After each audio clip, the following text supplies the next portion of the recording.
Hello नमस्कार दोस्तों, स्वागत है आपका एक बार फिर से आपके अपने यूट्यूब चैनल पर। आई होप आप सब बहुत अच्छे होंगे दोस्तों लगातार मार्केट में नए नए आईपीओ जा रहे हैं, चाहे फिर एसएमई आईपीओ हो या फिर मेन बोर्ड आईपीओ हो।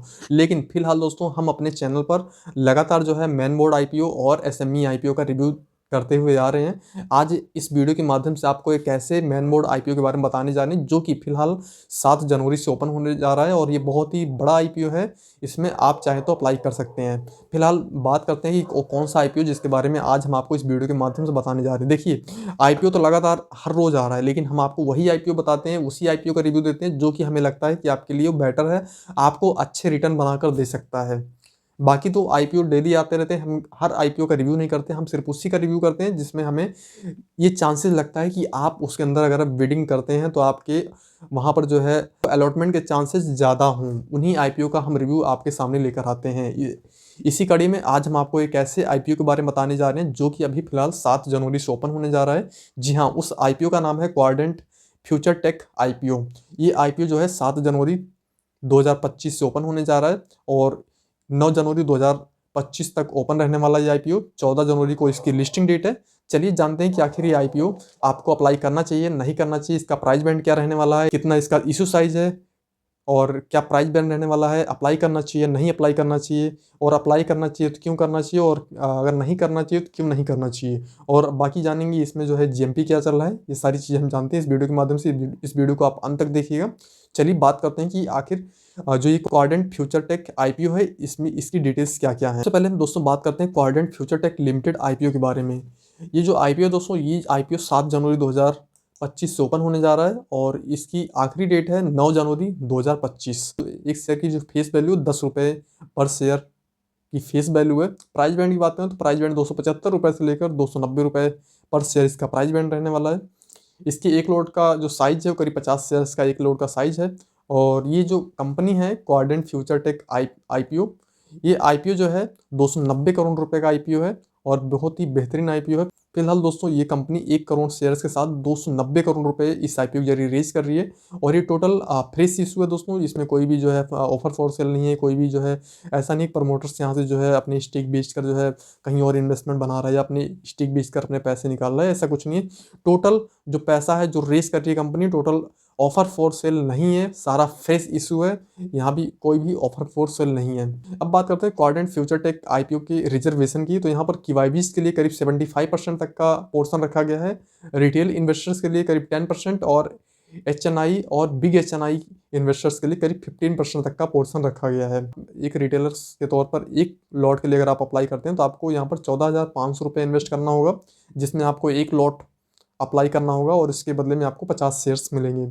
इसके बाद रिटेलर्स में अगर आप मैक्सिमम बिड डालना चाहते हैं तो उसके लिए आपको 13 लॉट अप्लाई करना पड़ेगा, जिसके बदले में आपको 650 शेयर्स मिलेंगे और यहाँ पर आपको 1,88,500 रुपये इन्वेस्टमेंट करना पड़ेगा। इसके साथ में आपको SHNI में अगर आप अप्लाई करना चाहते हैं, यानी स्मॉल HNI में अगर आप अप्लाई करना चाहते हैं तो आपको इसके लिए 14 लॉट के लिए अप्लाई करना पड़ेगा, जिसके लिए आपको टोटल अमाउंट यहाँ पर इन्वेस्ट करना पड़ेगा 2,03,000।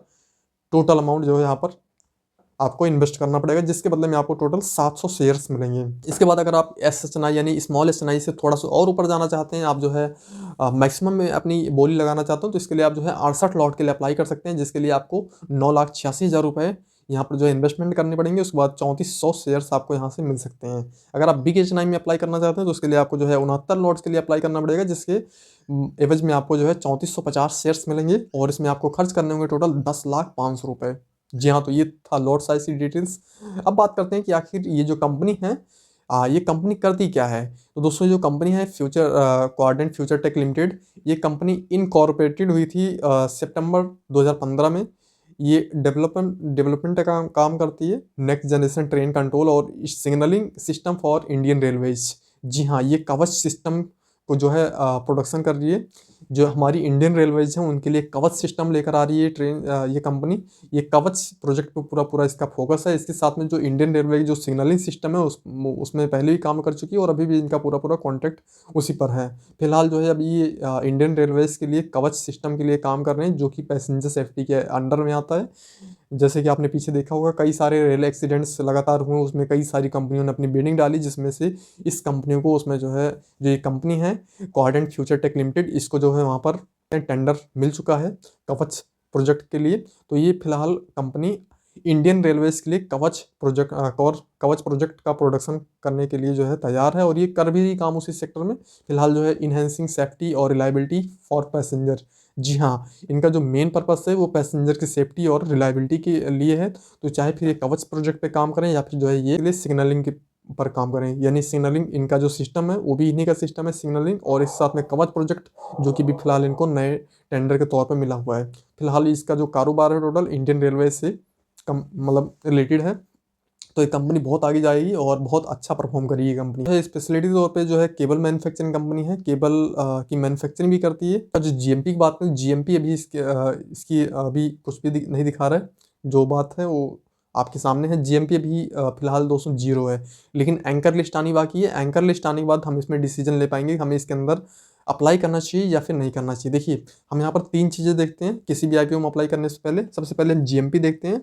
जीएमपी देखने के बाद हम उस आईपीओ का या उस कंपनी के कारोबार को समझते हैं। जैसे कि हमने इसके कारोबार को समझा, इसका जो कारोबार है वो इंडियन रेलवे से संबंधित है। तो हम देख रहे हैं कि कंपनी कैसे कारोबार कर रही है, किस सिस्टम पे काम कर रही है, क्या प्रोजेक्ट मिला हुआ है, कंपनी के हमने कारोबार देख ली। इसके बाद हम देखते हैं कि कंपनी की एंकर लिस्ट कैसी है, कंपनी के अंदर एंकर्स मतलब एग्रीड हो रहे हैं या नहीं हो रहे हैं, पर इस कंपनी के अंदर एंकर्स जो है इंटरेस्ट ले रहे हैं या नहीं ले रहे हैं, उसके बारे में भी देखते हैं कि भाई क्या है क्या नहीं है अंदर का मामला। तो भी इसके बारे में देखिए, जो कंपनी अपना आईपीओ लेकर आती है उन कंपनी के बारे में हमारे पास ज़्यादा डिटेल्स नहीं होती। इसलिए दोस्तों हमें 2-3 चीज़ों पर ज़्यादा भरोसा करना पड़ता है। सबसे पहला जीएमपी, दूसरा एंकर लिस्ट, तीसरा कंपनी करती क्या है उसके बारे में ज़्यादा से ज़्यादा हम जानकारी लेते हैं। फिर चाहे इंटरनेट हो या फिर न्यूज़पेपर हो या कहीं ना कहीं से जो है हम जानकारी इकट्ठा करते हैं, जिससे कि हमें ये पता चलता है कि हाँ भाई कंपनी कर दी क्या है और कंपनी क्या एक्चुअल में इतना काम करती है जितना दिखा रही है।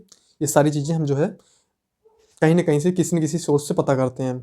और चौथी चीज़ सबसे जो इम्पोर्टेंट है वो होता है सब्सक्रिप्शन।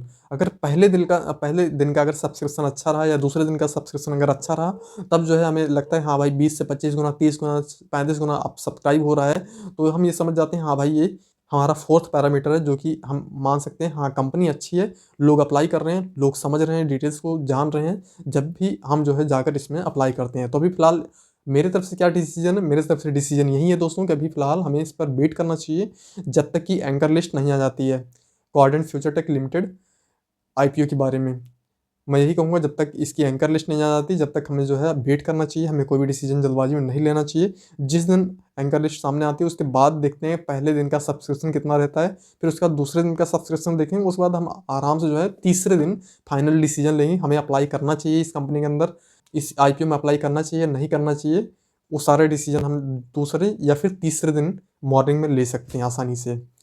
बाकी इसके जो फंडामेंटल्स की बात करें तो इसमें अगर मैं थोड़ा सा जानकारी दे दूं आपको, तो इसकी जो नेटवर्थ है वो 2022 में करीब 15 करोड़ रुपए के आसपास थी, 15 करोड़ 61 लाख रुपए। और इसी साथ में 2023 में जो इसकी नेटवर्थ थी, जो इन्होंने 31 मार्च 2023 में जो फाइलिंग की थी, उसमें करीब 29 करोड़ 42 लाख रुपए की इन्होंने अपनी नेटवर्थ दिखाई थी। इसके बाद 2024 में 31 मार्च 2024 में करीब 44 करोड़ 11 लाख रुपए की इन्होंने नेटवर्थ दिखाई थी। इसके साथ में 30 सितंबर 2024 में करीब 34 करोड़ 18 लाख रुपए इन्होंने अपनी नेटवर्थ दिखाई थी। वहीं पर अगर हम बात करें प्रॉफिट आफ्टर टैक्स की तो करीब 2022 में मार्च 2022 में करीब 1 करोड़ 94 लाख रुपए का इन्होंने प्रॉफिट आफ्टर टैक्स दिखाया था।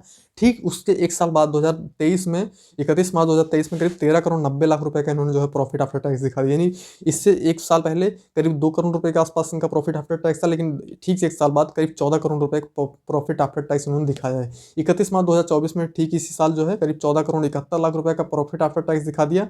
और अभी जब ये फाइलिंग की बात हुई है तो लेटेस्ट में जो इन्होंने अपनी फाइलिंग की है 30 सितंबर 2024 को करीब -12 करोड़ 11 लाख रुपए की इन्होंने जो है प्रॉफिट आफ्टर टैक्स की फाइलिंग दिखाई है, जो कि एक नेगेटिव पॉइंट लगता है मुझे कि माइनस में 12 करोड़ रुपए इनका जो है एक तरह से लॉस है।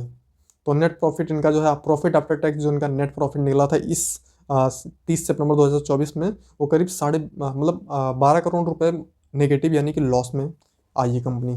बाकी इस कंपनी की और डिटेल्स जानते हैं तो इसका जो आरओई चल रहा है वो करीब 33.41% है, आरओसी 26.12% है। बाकी सारी डिटेल्स यही है। डेट टू इक्विटी की अगर बात करें तो 1.86 है।